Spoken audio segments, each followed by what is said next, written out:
Seringan baca Al-Quran mengangkat kedudukan Anda di dunia. Ya, punya pengetahuan logika jalan. Baik, tapi yang sering baca Al-Quran, barangkali di dunia tidak banyak dilihat, tapi penduduk langit sudah nunggu tuh. Ya. Makanya lain ketika diberi kedudukan di akhirat, yang sering kali mendekat kepada Al-Quran, itu penghormatannya lain. Demi Allah saya katakan, hadisnya luar biasa, Bu. Kalau ibu nggak siapkan sekarang, loginya luar biasa. Ya.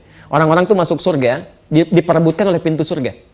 Ya. Ada yang pintu Ar-Rayyan namanya, yang dulu saya sampaikan ya, orang yang sering puasa. Aina shaimun, mana yang puasa, cepat sini. Begitu masuk langsung ditutup dan ibu tidak punya celah untuk ngintip.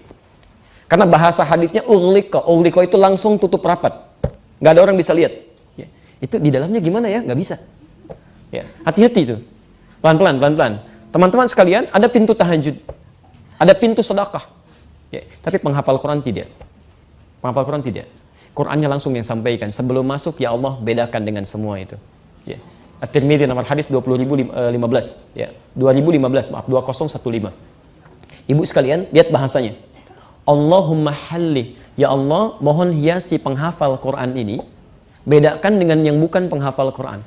Fayul basu ilaihi tajul karamah. Maka dipakaikan di kepalanya mahkota kehormatan. Langsung pakai dia. Ini yang mau saya sampaikan. Kalau ibu belum menghafal, setidaknya siapkan keturunannya untuk bisa menghafal Quran. Atau fasilitasi orang lain untuk bisa menghafal. Ya. Masya Allah, tiba-tiba ketika dipakaikan mahkota di kepalanya, anak ini diberikan kembali mahkota lain yang minta dipakaikan di kepala kedua orang tuanya. Sepanjang orang tuanya beriman kepada Allah, tidak bermaksiat besar. Lalu dihadirkan, disampaikan pada seluruh penduduk langit dan bumi. Dipakaikan langsung yang kata Nabi cahayanya lebih terang dibandingkan dengan cahaya yang masuk dalam rumah. Ya. Apa yang terjadi? Semua orang pada saat itu, para orang tua itu Masya Allah, tak terlukiskan. Yang tidak menyiapkan cuman diam, heran, ada yang tertunduk, ada yang menyesal, ada yang macam-macam. Ya. Setelah itu Qurannya mengatakan kembali, Allahumma zidhu, ya Allah tolong tambahkan, bedakan fasilitator dengan penghafal. Fayul basu ilaihi libasal karamah, maka dipakaikan di tubuhnya itu jubah kehormatan. Jadi dia pakai jubah, pakai mahkota, mirip pangeran kecil gitu kan. Setelah itu dia gandeng keluarganya, masuk surga, menggandeng keluarganya. Ya. Dimintakan terus naik lagi sampai puncak surga yang paling tinggi. Itu ada tafsirnya di Quran surah ke-35, ya, Fatir ayat 33, posisi paling kiri sebelah atas, dengan di Quran surah ke-52 ayat 21, At-Tur. Quran surah 35 ayat 33 dengan Quran surah 52 ayat 21. Saya melihat kecenderungan sekarang, Bu ya, hati-hati ya. Ada orang yang seringkali berlomba mengejar dunia, tanpa sadar yang sering dikecilkan, itu sudah menyiapkan akhiratnya. Menyiapkan akhiratnya gitu kan. Ada anak yang ya ketinggalan, ternyata dia sudah hafal Quran gitu. Ibunya bergerilya di belakang tuh. Dia kejar akhiratnya.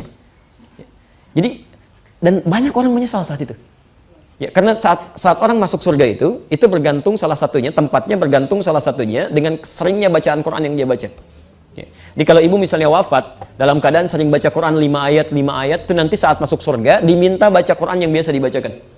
Ya. Iqra waqar, sekarang kamu bacakan, dan silahkan kamu naik sesuai dengan bacaan Quranmu. Fa inna akhira qiraatika akhiru manzilatika. Akhir bacaan Quranmu di situ tempat tinggalmu. Jadi ketika ibu sampai ke wa ulaika humul muflihun, di situ tempat tinggal ibu.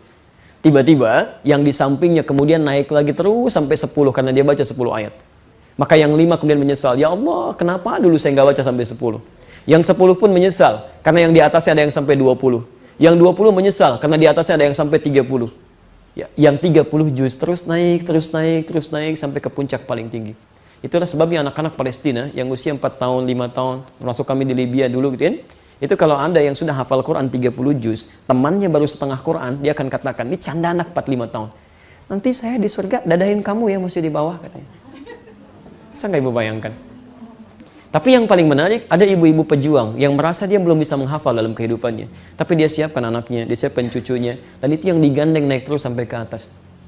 Ibu boleh dibanggakan di dunia gitu kan, tapi yang kenal paling sekitaran kita aja. Tapi kalau ibu dibanggakan di akhirat, semua penduduk langit dan bumi mengatakan kamu yang terbaik. Itu poinnya.